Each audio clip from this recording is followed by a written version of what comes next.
রথের দিন আমরা অনেক জায়গাতেই ঘুরতে গিয়েছিলাম। তার মধ্যে একটি হচ্ছে ইমামবাড়া।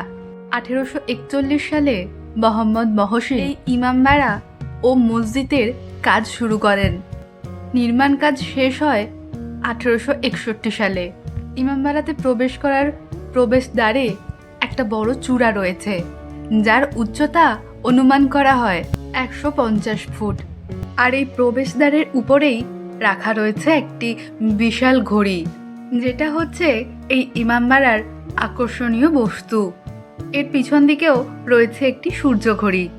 এখানে অবস্থিত ঘড়িটি মীর কেরামত আলী লন্ডনের বিখ্যাত বিগ বেন ঘড়ি প্রস্তুতকারক সংস্থার কাছ থেকে এই ঘড়িটি নিয়ে আসেন, যার দাম পড়েছিল তৎকালীন সময়ে 11,721 টাকা। ঘড়িটি সপ্তাহে একদিন দম দিতে হয়, আর সেই দম দেওয়ার যে চাবিটি রয়েছে তার ওজন 20 কেজি। চাবি দিয়ে ঘড়িটা দম দেওয়ার সময় দুটি মানুষের প্রয়োজন হয়। ঘড়িটি প্রবেশদ্বারের চূড়াতে অবস্থিত এবং এর দুই পাশে দুটি ডায়াল রয়েছে। ডায়াল দুটিতে সংযুক্ত কাঁটাগুলি একটি মেশিন দ্বারা পরিচালিত হয়। এই ঘড়িটি আমাদের পুরনো দিনের ঘড়ির মতো নয় যে শুধু কটা বাজছে সেটুকু জানাবে। এছাড়াও কি প্রতি 15 মিনিট অন্তর অন্তর এই ঘড়িতে ঘন্টা পড়ে। মেশিন ঘরের ঠিক উপরে 3টি 3 আকারের ঘন্টা রয়েছে, যার ওজন যথাক্রমে 80 মণ, 40 মণ ও 30 মণে। মাঝারি ও ছোট ঘন্টাটি প্রতি 15 মিনিট অন্তর বাজে এবং বড় ঘন্টাটি প্রতি 1 ঘন্টা অন্তর।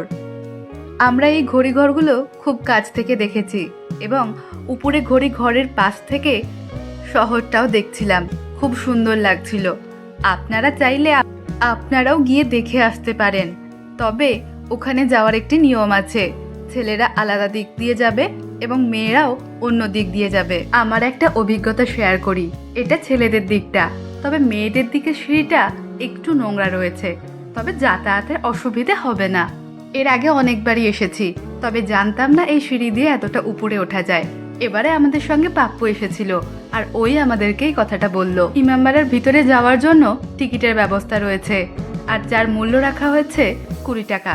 ছোট বড় সবারই কিন্তু সমান।